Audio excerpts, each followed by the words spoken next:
Welcome back. What you see here in my hands is a model of turbofan engine. You can see it. Uh, this turbofan engine model has been printed uh, using additive manufacturing process, or you call it as 3D printing. So, but today's topic is not about 3D printing. I'm holding this turbofan model to show you something and try to make you understand a particular aspect of today's topic. Today's topic is about the volcanoes. How these volcanoes are affecting aviation or the aircrafts, whether an aircraft should fly under the volcanic eruption conditions or not. That is going to be discussed today. Now, yesterday on 29th of August 2021, there was a volcanic eruption in Italy. The place was Etna mountain or Etna Mount. In that mount, there was this volcanic eruption. I think you might have seen that video even. Now, our concern is aviation. Can aircrafts fly under these volcanic eruptions, or can aircrafts pass through this volcanic ash, or you see all that smoky eruptions or the smokes what you see after the eruption?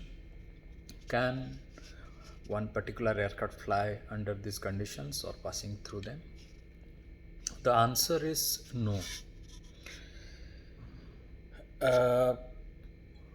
ICAO, the International Civil Aviation Organization, it has also given its view and direction that no, avoid the volcanic eruptions, or wherever there is a volcanic eruption, the flights should be diverted. Why? Is that affecting the aircraft or a part of aircraft or any particular component? Is that volcanic ash or volcanic eruption bad for the aircraft? Yes, it is. Now, this is aircraft model. If you see, this is Airbus 380. Now, this aircraft has 4 engines. Imagine this aircraft is flying under the conditions of volcanic eruption, where the volcanic ashes came in contact with this aircraft. What can happen? First of all, now when it flies, the volcanic ashes that will definitely contain the ash from the lava, which will be heavy metals, or which will be the ashes where you will find the particles are stubborn. The particles flying in those ashes will be very much stubborn or hard. That will create a friction with the aircraft skin. It can even affect the windshields, where you see these are very small. I don't know whether I'm able to show you or not. The windshields can get affected. They can get scratches. Even sometimes the heavy dust from that can cover the windshields, which will be difficult for the pilots in certain ways. It can also in this nose area, which will be heading to the ashes or those volcanic eruptions. This skin of the aircraft also can get some kind of scratches or some kind of abrasions, which is not good for the aircraft. What else can happen? The conditions there in the volcanic eruptions that can affect the communication and navigation system of the aircraft. Like you don't have a clear sky, and this particular smoke or this particular volcanic eruption will not allow the communication device or the navigation devices of the aircraft to work properly. That can happen. I mean, the signals emitting, receiving, that will get affected. What other things can happen? In other things, you can see this engines. These are called engines. If I can show you, 1, 2, 3, 4. So these 4 engines, these are the turbofan engines of this particular civil aircraft or 380 aircraft. Now, this is the bigger form of that turbofan engine. I have just kept it to show it to you. Now, these engines which propel the aircraft or which are the source of propulsion for any aircraft to fly, what will happen when they pass through that volcanic eruption? You see this fan, this particular fan. Now this particular fan will suck those ashes, those volcanic ashes. Now once they suck, this is called compressor fan. This is first stage of compressor, or in technical terms we call it LP fan, low pressure compressor fan. Now this will suck the volcanic ashes, and eventually that will pass that to the latter stages of the engine. In the latter stages, what we see, the high pressure compressor is there, then we have a high pressure turbine, then we have a low pressure turbine. Okay, in compressor phases it's okay, where the volcanic ashes, they may not stick, but when it goes to the turbine stages, in the turbine stages what happens? The turbine stages are very hot because it receives the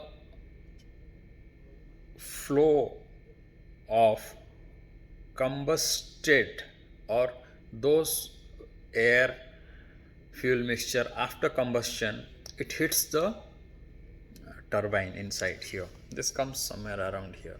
The initial stages what you see here inside the engine. Here we have the compressors, and latter stages are turbine. Now in these turbine stages, latter stages, they are also circular wheels, not exactly like this, but those are little different. Someday I'll be able to show you them also, about those turbines. Now here in these stages, the turbines, they receive hot air. Okay, this here it receives cold air, then here we have the combustion where the fuel get ignited and the fuel passes through the turbine. Now those turbines which receive hot air or hot gases, that along with the volcanic ashes which have come through the front, what will happen? In the hot gases area, that those volcanic ashes will melt and get stick to different areas of the turbine. Specifically, you can speak of the stator I mean, it's more technical. It will be for some other day to explain you about the rotor stage, starter stage, and other things. But as of now, some stages of the turbine will get stuck with these molten lava particles or the volcanic ash particles. What will happen when they get stuck due to those ashes?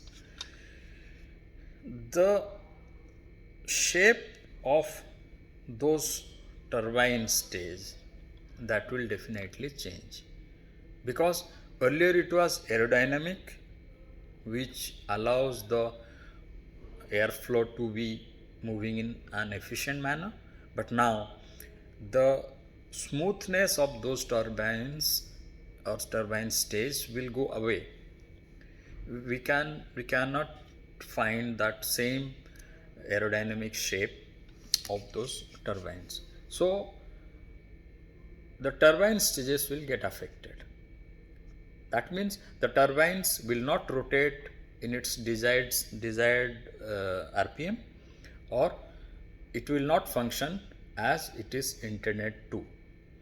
So due to that, they will affect the compressors, the front stages compressors also. Okay, and that will create a compressor stall. And once the compressor stall or compressor, losing its efficiency, the engine will get shut down in air. That is called in-flight shutdown. Now, this in-flight shutdown can happen in air due to this volcanic ashes. So, is it a good idea to fly the aircraft under the volcanic eruption conditions? No. This is one of the important reasons, very vital, due to which it is forbidden to fly under those conditions. Okay, now it is forbidden. Fine. So engine will get affected, some other things will affected, it is forbidden. Now what shall we do? Suppose unwantedly the pilot didn't know, and when it is flying, it's already in the airspace, and it had to encounter an unknown eruption.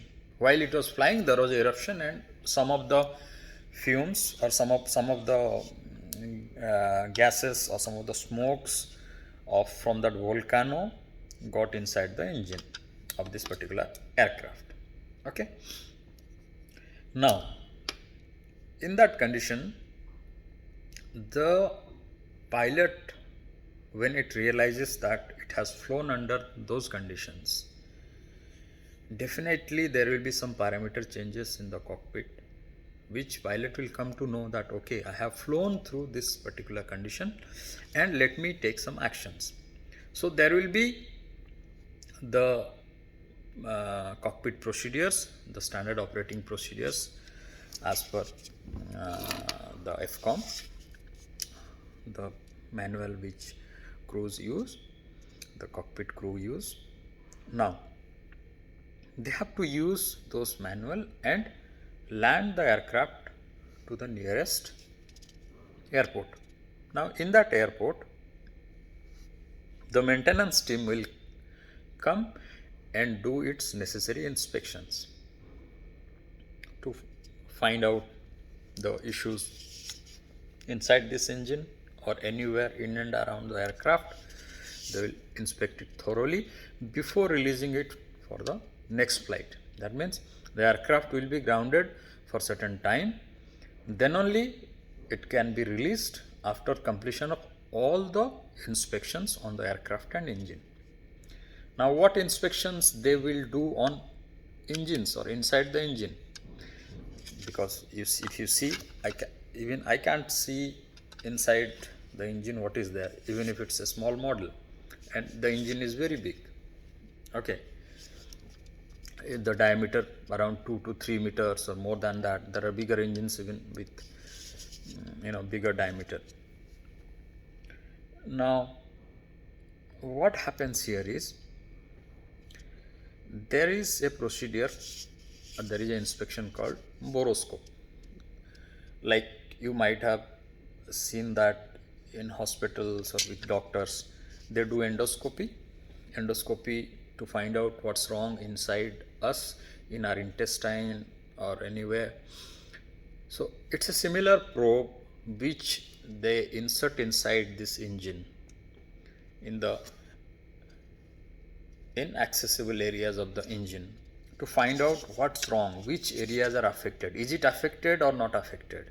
So they will check to see all the possibilities of the contamination inside the engine. They will find out if there is a contamination, then they will have to follow the service manual, or what we call is engine maintenance manual. If it is under certain conditions, if there is a limit, aircraft will be released. But if it is beyond limit, after the boroscope inspections, the aircraft will be grounded. And the worst part is the engine must be changed sometimes. Here in this aircraft there are 4 engines, if you see. Okay, 1, 2, 3, 4. Now one by one all the engines are to be changed if necessary, if they found that 4 are affected, or whichever is affected. Suppose 3 are not affected, 1 is affected, they have to replace that engine. Now you might be thinking, if this in-flight shutdown happened, now it didn't happen, that's why it got landed. If it happened in air, the in-flight shutdown, what will happen? We have here 4 engines. The aircraft, if one engine is lost, aircraft can fly with the remaining 3 engines, or 2 engines are lost, it can still fly. So depending on aircraft, the aircraft can have 1 engine for flying condition as well. That topic will come some other day. That is called ATOPS condition. We will discuss about that on some other occasion. But now, if it's a twin engine, that means if the aircraft has only 2 engines, out of that 1 goes off, with 1 he can land. But if both the engines get affected, it will be an emergency landing, and the aircraft has to, in worst cases, has to land or glide, or maybe it will land on some water body. It will struggle, but at least if 1 engine is there, it can go to the nearest airport and it can land. So those are the severity of flying these aircrafts under the volcanic eruption conditions. So if that happens, everybody has to be careful. Everybody, including the agencies who the information and technology section of the particular airline, or the systems of the state or the regulatory authorities, they all have to come together to avoid this kind of flying. They might suspend flying to that particular area, like in this Etna, Italy conditions yesterday, which happened yesterday. The nearby airport is Catania Airport. The Catania Airport, we have to see whether it's affecting the flights. If that is the case, the flight routes have to be changed, or sometimes the flights have to be diverted. So this is what the flying under the volcanic ash condition is a big no. It cannot be flown. The aircraft cannot be flown under those conditions. And if flown, I just told you what all remedies are to be taken care of. So for today, that's it for the volcanic ash conditions, or the flying under volcanic eruptions conditions. Keep checking the videos, keep seeing, and take care of yourself. Bye.